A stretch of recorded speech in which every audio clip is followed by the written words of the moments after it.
Hello, everyone, and I'm Christina Giordano, the founder of Sold, your go to resource for soulful entrepreneurship. And my philosophy is this: people can no longer be sold to, they must be sold to. This is selling with soul. This is marketing with integrity, where you no longer need to compromise your authenticity, your boundaries, your uniqueness, your wholeness. This is messaging in a way that actually reflects the transformation you provide because it's your story, your transformation, and nobody can compete with that. This is manifesting in a way that honors your fullness, all of the pieces and parts of you that are meant to be divinely resourced. Join me every Wednesday and more to learn more. Let's jump right in. This episode is called Sold Manifesting. It's not about the money, and 3 toxic manifesting trends I can't stand. So first things first, you're going to notice a little bit of a different setup here.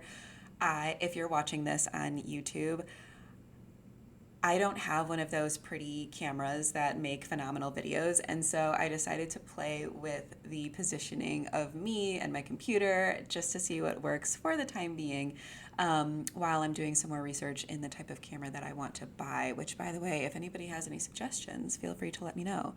But if you're listening to this on my podcast, this is completely irrelevant to you. And if you didn't know that these videos are available on YouTube, now you know. So many of you caught, I think it was last week on my Instagram, where I said that I made a big switch in how I describe the Sold brand. And it was a big switch, and I do want to talk about it because it is important. So the 3 parts to the Sold brand used to be messaging, marketing, and monetization. And instead of monetization, I changed it to manifesting. And I want to dive into this because it's important to understand why I made this change and why I didn't want to use the word manifesting in the first place. So, why did I originally use the word monetization? Because of the money methods. The money methods were originally very much about money. And because manifesting in and of itself is very much about money, as it is to so many people. Everyone wants to manifest more money. Everyone wants to make more money. That's usually why people get into manifesting, because they're like, wow, yeah, I totally just want to manifest more money to get more of what I want and to be able to nourish me and my family and my passion and my drive and do all the things that I want to do and just live a life in financial freedom, which I totally understand, by the way. I think that's a phenomenal goal. But after living out these methods, and the thing with my methods is that I always have to live them out. Even with the marketing methods, I had to fully live those out for the 2 to 3 years before the money methods came along, where I really had to tap into the core of my messaging, which was essentially my essence. How was my own truth reflected in the way that I speak about my work? And then also, how do I market myself in a way that keeps me within my own integrity? And then how do I actually build the foundation to make sure that the marketing that I'm doing is being funneled and automated and collected and generated and all the things most effectively? And that's really what the life method and the soul method and the love method do. They really set you up. They're foundational concepts in the marketing arena, where you really set up the message, the marketing strategy, and the needle moving principles that are required to start a business. And so after living out these methods, and I'm specifically talking about the money methods right now, I realized that it was never really about the money. The money was a natural byproduct of this work. The money didn't manifest until something else did. And what was that something else? Me. I had to uncover and reveal more of myself internally in order to manifest more externally. I had to unravel and unlearn all of the broken and outdated thought patterns, belief systems, and ways of being that kept me from attracting my desires in the first place. So before I go on, let's talk about the second piece of the title for today, which are those 3 toxic trends in manifesting that are making me a little crazy. And It's one of the reasons I didn't want to use the word manifesting within my brand is because I know that people are sick of the word. They're sick of the word manifesting. There goes the sirens as confirmation. They're sick of the word manifesting. They're sick of the gurus out there who are making millions selling the conceptual framework of it, which, by the way, it's not like rocket science. I don't know, like, who made manifesting rocket science. It's really just not.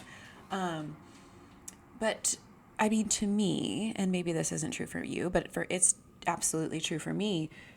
Manifesting is, at least the way that I've learned it and the way that I've experienced it up until now, is so energetic, so out there, so conceptual, so in the ethers that it just didn't feel grounded to me. It didn't feel like it was boots on the ground practical.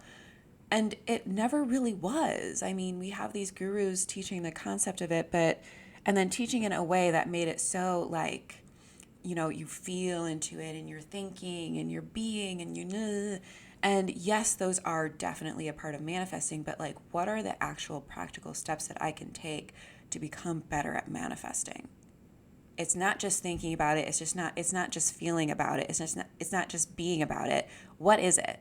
What are the actual things that I need to do to make this easier, to make this land? Because if there's something that you're going to know about me, if you don't already know this already, it's that I like to make things soulful. I like to do things in a very soulful way, especially manifestation. But I like to keep it practical. I like to keep it grounded because that's how things land. And I'm speaking in metaphor as well. When we want our manifestations to land, we need to ground it in. We need to help that plane land for us. So back to the 3 toxic trends in manifesting. These trends are, again, part of the reason why I didn't want to use manifestation as part of the brand of Sold, but I've embraced the word because, frankly, that's just what it is. It's manifesting. And so I'm just going to roll with it. So back to these trends. The first is believing in a specific version of God to be at the core of what you're capable of manifesting. And I know you've seen these people out there. I want to tread carefully here, but know that this is where I tend to get a little heated because this is something that is near and dear to my heart. And this is why, a little about me as it relates to this topic. I was raised Catholic and I attended a Catholic school from preschool through high school, through senior year of high school. And my family growing up, we attended church and we did all of the things. And, as time went on, we kind of became more into the framework of like diet caffeine free Catholics. That's basically what we kind of morphed into over time, or I guess evolved into over time. And that there's nothing wrong with a Catholic. I mean, there's nothing wrong with any religion, to be honest. It's when it does become tainted that it gets my blood boiling. Now, back to today and what I've seen as it relates to the manifesting world, as it relates to God, falls in line with the belief that God is still punishing, that obedience is required, that we must be God-fearing, that we must read and follow Scripture. It all kind of reminds me of that song. Oh God, how did it go? It was like, take me to church, I'll worship like a dog at the shrine of your lies. I'll tell you my sins and you can sharpen your knife. Offer me that deathless death, oh good God, let me give you my life. So that's quite literally what these people are doing, at least in my head. How good can we be? How perfect and pure can we be in the presence of God? How can we make sure that we're good enough to go to heaven? Only God can save us. Do you see how this is just about exiting one matrix and walking straight into another? I mean, it's like a becoming. It's like we're becoming more of what we should become based on Scripture, based on what God says in the Bible, based on God, on our view of God, or what our community's view of God, or whatever it is that our particular religion ordains to be truth regarding God. I mean, I, for one, I don't have a problem with religion. My kids go to Catholic school. I don't have any issues with religion. I have an issue where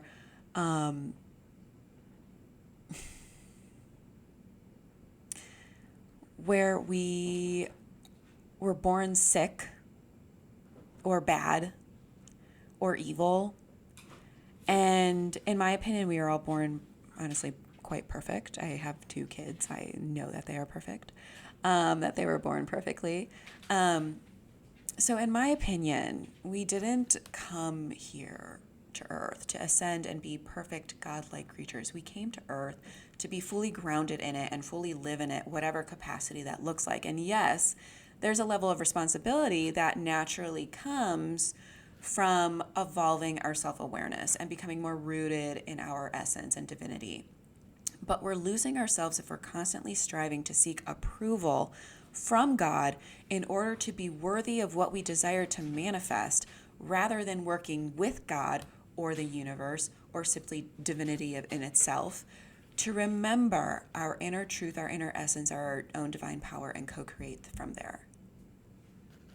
Because I do not believe in becoming in order to manifest. That's like kind of the thread within all of these toxic trends. I don't believe in becoming anything. I don't think anybody needs to become more of anything. They need to actually unbecome what they've become. They need to step more into the unbecoming, the reverse engineer of becoming. They need to, again, unravel and unlearn all of the twisted, toxic traits and illusions and identities that we've picked up along the way, and come back to the essence that is us, and come back to the truth of what we are. That's that's also the thread within Sold as it relates to marketing as well. We're always coming back to the core of it. We're always getting back to the heart of it. The essence that is how our career path and our soul path are intertwined. That is truth. That is truth for us. And so that's what we're returning back to. That's what we're remembering. So for me, manifesting it doesn't involve becoming anything at all. It involves remembering who you are in the first place. So moving on to the second toxic trend is, of course, a different kind of matrix where we do all of the things in order to improve the energetics of our beingness. At least I think that's what's happening there. I referred to this a bit in the last episode of Sold, and I talked about setting 5 different alarms on your phone so that you get a notification that you sold something, so that you can trick yourself into believing you're making money. I talked about pouring cinnamon in your hand and then blowing it through the front door of your home so that you can bring in more abundance. I talked about, buying 100 crystals and things that you're being asked to buy so that you can manifest something in your life. So again, with the crystals analogy, I love crystals. I don't have a lot, but I do love it when people work with them while they are working on me, usually in energy work. There's definitely something to be said about crystals and their place, but crystals aren't necessarily going to build my business themselves.